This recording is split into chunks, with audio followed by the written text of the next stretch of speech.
कराएंगे आपके लिए कमोडिटी की एबीसीडी।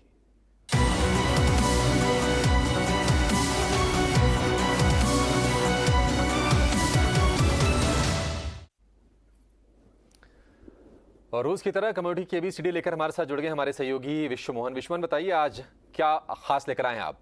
इस साल का पहला कारोबारी दिन है, इसलिए कमोडिटी की एबीसीडी में हमने वापस से एक बेसिक समझाने की कोशिश करूंगा कि कमोडिटी के जो नए ट्रेडर है अगर उनको एंट्री करनी है तो कैसे शुरुआत करें।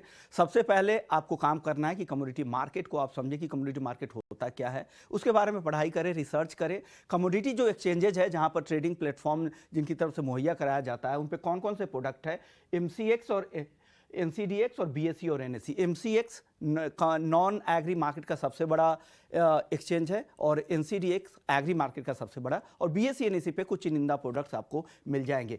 सबसे पहले आप एनसीडीएक्स और एमसीएक्स के प्रोडक्ट के बारे में जानिए कि कौन कौन से प्रोडक्ट है। एमसीएक्स के प्रोडक्ट की बात करें तो नॉन एग्री में gold, silver, crude, natural gas, metal में कॉपर, एल्युमिनियम, जिंक, लेड में ट्रेडिंग होती है। साथ ही एक दो एग्री के भी मेन था कि वहां पर कॉन्ट्रैक्ट है। एनसीडीएक्स के कॉन्ट्रैक्ट की बात करूं तो स्पाइसेस में जीरा, हल्दी और धनिया की ट्रेडिंग होती है, कैस्टर की, कपास की ट्रेडिंग होती है, कॉटन सीड ऑयल की केक और कॉटन सीड ऑयल केक की ट्रेडिंग होती है। तो ये कुछ एग्री के कॉन्ट्रैक्ट वहां पर मौजूद है। साथ ही ग्वार सीड, ग्वारगम के भी कॉन्ट्रैक्ट वहां पर मौजूद है। लेकिन आपको ट्रेडिंग करने से पहले सबसे पहले आपको ब्रोकर्स के पास जाके, जो भी सेबी रजिस्टर्ड ब्रोकरेज हाउस है वहां पर अपना डीमैट और ट्रेडिंग अकाउंट खुलवाए। आपके ट्रेडिंग हिस्ट्री, अनुभव और जोखिम क्षमता के आधार पर वो आपको ट्रेडिंग का प्लेटफॉर्म मुहैया कराएंगे, क्योंकि कमोडिटी वायदा में ट्रेडिंग करने के लिए ये सारी चीज़ें होनी बहुत ज़रूरी है। क्योंकि यहाँ पर वायदा में ट्रेड होता है, स्पॉट में ट्रेड होगा या वायदा में होगा, कैश में शेयर्स की तरह ट्रेडिंग नहीं होती है, इस वजह से रिस्क ज़्यादा रहते हैं। इसलिए सबसे पहले आप रिसर्च करें,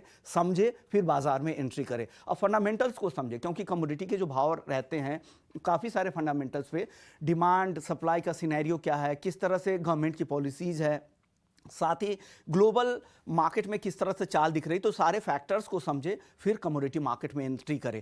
कॉस्ट की बात करें तो तकरीबन ज़्यादातर कमोडिटीज़ में 10% के आसपास का कॉस्ट होता है कुल कॉन्ट्रैक्ट साइज का। कुल कॉन्ट्रैक्ट साइज कैसे कैलकुलेट होता है? जो भी मार्केट प्राइस किसी भी कमोडिटी का है उसके लॉट साइज से, लॉट साइज आप कभी भी सर्च करेंगे तो आपको मिल जाएगा, और लॉट साइज से मल्टीप्लाई कर दीजिए, उसका 10% आपको देना पड़ेगा। फिर भाव में उतार चढ़ाव के हिसाब से आपको मार्जिन घटबढ़ करना पड़ेगा। आपस में लॉन्ग और शॉर्ट की पोजीशन ले सकते हैं। लॉन्ग यानी तेजी की पोजीशन, तेजी की उम्मीद है तो लॉन्ग करें, शॉर्ट करते हैं तो मंदी की। तो ये सारे चीजों का ध्यान रखें, फिर कमोडिटी मार्केट में एंट्री करें। ये कुछ शुरुआती टिप्स जरूर ध्यान रखें।